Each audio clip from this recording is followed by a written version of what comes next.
As questões da área da Previdência sempre são muito importantes, né? Se não é para você agora, daqui a pouco vai ser lá adiante, né? Então, todos nós estamos envolvidos na questão previdenciária no Brasil. Doutora Luciana, obrigado pela sua presença uma vez mais aqui. Tá? E é importante porque tem muitas pessoas aí que estão contribuindo, de repente deixam de contribuir por uma série de razões e tal, e querem voltar a reparar esse vácuo que existiu nas contribuições previdenciárias. E parece que o INSS está meio, né, reticente em relação a isso. É verdade. Silvio, muito bom estar aqui novamente. É sempre uma alegria a gente poder trazer e trocar ideias assim, sobre a matéria previdenciária.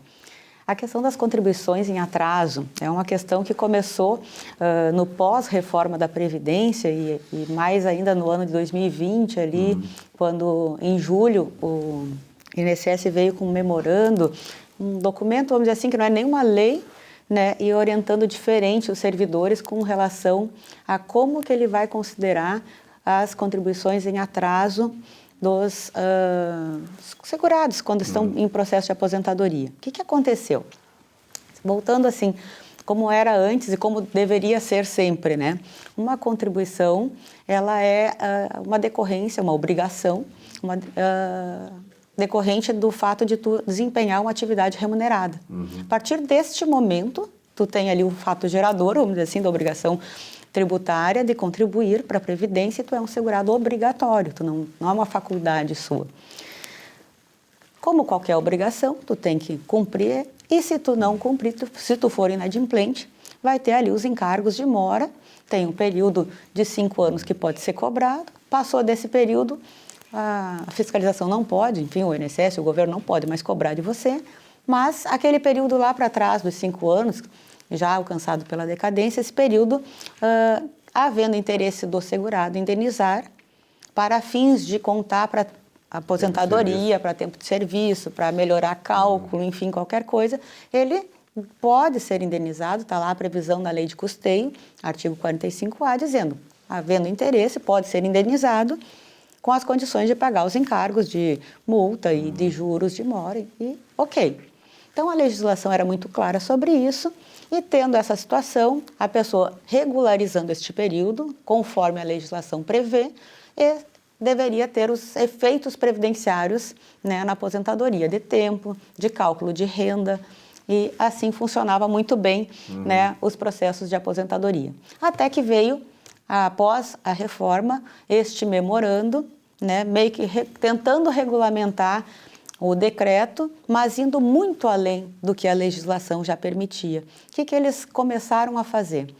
A entender que, mesmo que eu indenize esse período, nos termos da lei, ele não vai ser considerado para fins de direito adquirido ou aplicação de regras de transição.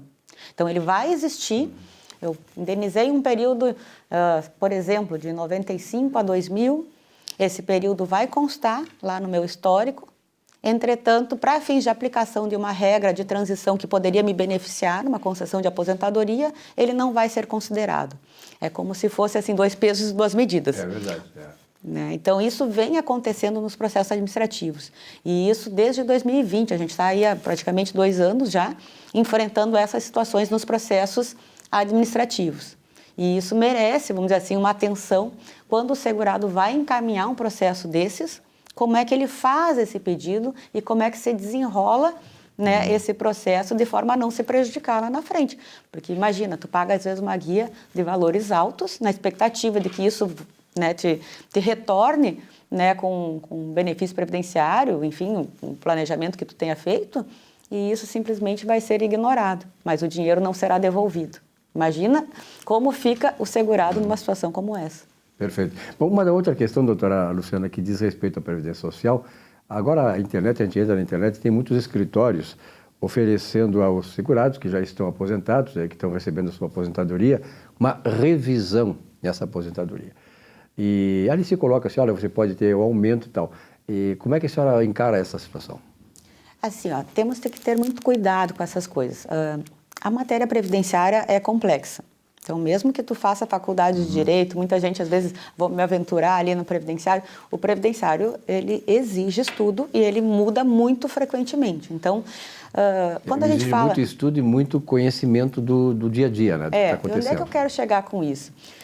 Não é para assustar, mas é justamente o contrário. Sempre que há muita complexidade, há também muita oportunidade. Entretanto, não assim como se fosse uma coisa simples e fácil. A revisão previdenciária, ela é ensejada porque houve alguma coisa lá no processo administrativo, na concessão, que foi deixada de observar, que a lei previa como possível. Por exemplo, uma revisão, dentro do nosso assunto agora, que a gente está falando de contribuições em atraso, houve contribuição em atraso, mas não foi considerada, ou poderia ter havido, mas não foi nem possibilitada, nem cogitada a possibilidade. Isso pode ensejar um tipo de revisão lá na frente, mas isso não é o tipo de revisão que está sendo oferecida assim, venha, revise com a gente, pague tanto.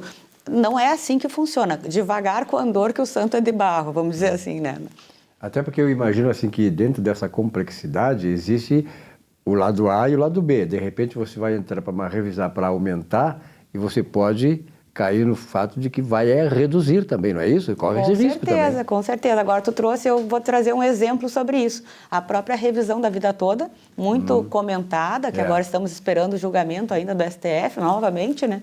Esta revisão é um bom exemplo disso. Muitas vezes, se tu faz o pedido, entra com a inicial sem ter feito o cálculo, pode ser que lá na frente tu tenha essa surpresa negativa. Pois é. A revisão da vida toda vai considerar todos os teus salários e pode ser que eles, na média, somando todos, eles puxem a média para baixo.